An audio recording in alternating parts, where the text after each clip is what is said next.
So this is my first time talking to a technical crowd, so go easy on me. So basically, my name's Pete, I'm from Southampton. I've been coming to Peachtree, Hampshire now for 2 Christmases. That's kind of the best way to work out how long you've been coming, is just to go by the Christmas raffles. So it's been 2 Christmases so far. I'm a Peachtree developer, and with a group of friends, we built a product called Tap. So we'll go through it, and the name of the talk is 5 things we learned while building Tap. So a small backstory. In early 2013, I started a design studio with my mates called Bright Light. We started in a tiny office, which was horrible. It was basically a bedroom in a service office type situation. We had an idea near the end of the year of what it would look like if we had a WordPress-only hosting platform.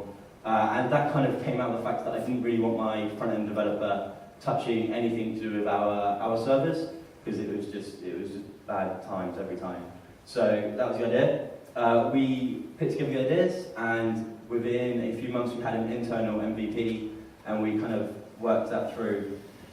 In 2014, we launched a really primitive and kind of rubbish version. It was pretty terrible. We had quite good feedback from people, but most of the feedback was, can you make it better? So we went and did that. We moved offices. We launched a new feature, multi-sites. We hit 1,000 users, which was exciting. And then end of last year, so end of 2015, we had a big breakthrough. Is we somehow got featured on Product Hunt. If you don't know what that is, it's kind of like Hacker News, but for new products that are kind of up and coming. So we got a ton of traffic through that. We got loads of feedback, loads of new sign-ups, tons of which converted like miraculously, and that was really exciting for us. So we then very quickly, rapidly integrated 2 new features, which were a fairly big deal. One was Let's Encrypt. So we thought, what would it look like if we gave SSL automatically to every site for free? That and HTTP2. And along with that, we just saw a crazy growth.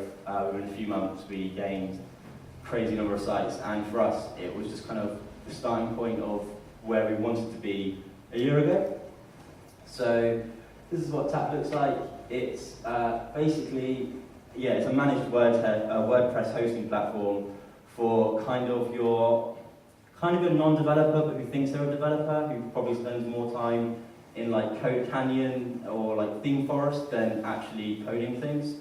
So our kind of main things are being simple, affordable, we're built on Google Cloud Platform, and we try to be innovative kind of when we can. So the main thing, 5 things we learned by building Tap so far.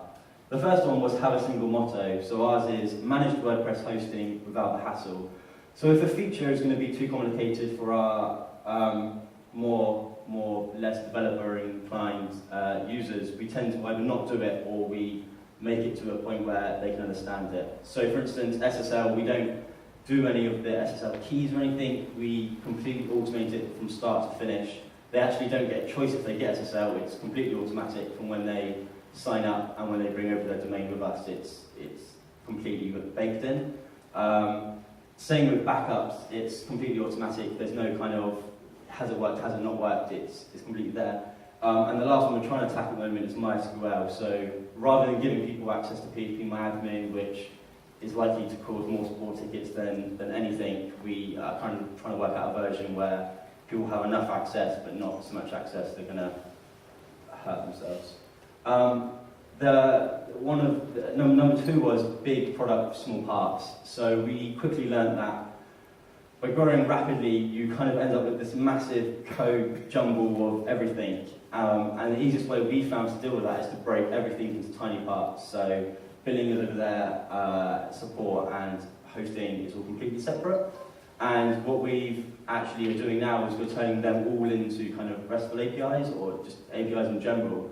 So that way, when we decide we want to upgrade or add a new feature to billing as we are doing at the moment, it's not intertwined throughout the whole thing. So that was a big learning point for us. Number 3 is support can be completely soul-destroying. If anyone's worked on frontline support, it's time-consuming and life-consuming. Here's a few that I received. You can't read them, I'll read them out. So this one just says, I just see logos in very big sizes. This one says, yes, I'm using Opera, and this one says, hi, something wrong. And they're kind of the support tickets we get on a day-to-day basis. But then we get some great support tickets, which are people just praising us. One guy said, hi Pete, no matter what your first grade teacher told you, you are a wonderful human being. It's a bit too close to home, but that was fine. The thing we learned very quickly with support was we need to split everything over first and second line support. So it can't just be me, for instance, trying to get to the client first every time, because it just interrupts the workflow like no one's business, and everything becomes vital if you're the first person on support. So splitting the team between having someone who's just doing support and just passes information over to you when they need to is really important. Support also often looks like being sat next to Lake Garda with a laptop trying to fix Exum logs from some free Wi-Fi, which, yeah, that was horrific. That's a fairly often seen with my wife and I when we're travelling, is trying to find free Wi-Fi to fix stuff. Number 4 was work with the best, and this is fairly cliche, but it's not so much working with people who are the best, it was working with services and platforms. So I'll happily stick my hand up and say, I know Stripe can build a better billing platform than I can, so I'm going to let them do the heavy lifting there. Same with Google. A load of our competitors are built on top of DigitalOcean, and we kind of wanted to put a bit more legs to our platform, so we had a choice between AWS and GCP, and we picked Google because they gave us $500, which was nice, and also because it was a great point of contact with them, and we just felt it was a better service overall. So yeah, working with the best was really important for us. So when we are choosing to work with either Intercom for support, we spend a lot of time kind of investing in what it's going to look like before we roll it out, because I don't want to be dipping in and out of services because it's just way too time consuming. So that was number 4. And number 5 is the client often isn't right. They often want features which just don't make sense to your product lineup.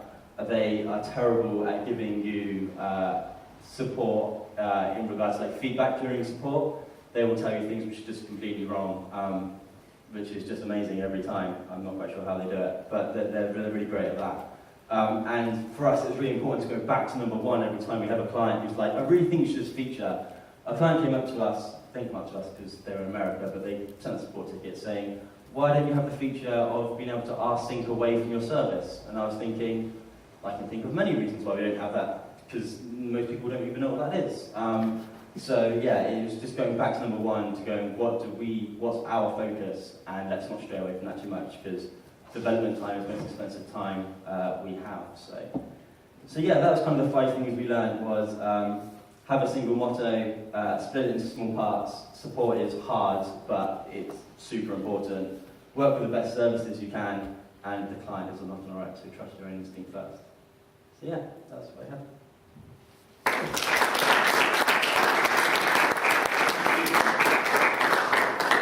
I probably should say, does anyone have any questions, but that seemed pretty terrifying.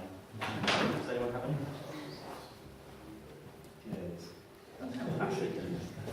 Right, thank you very much, Pete. No worries. For kicking off our first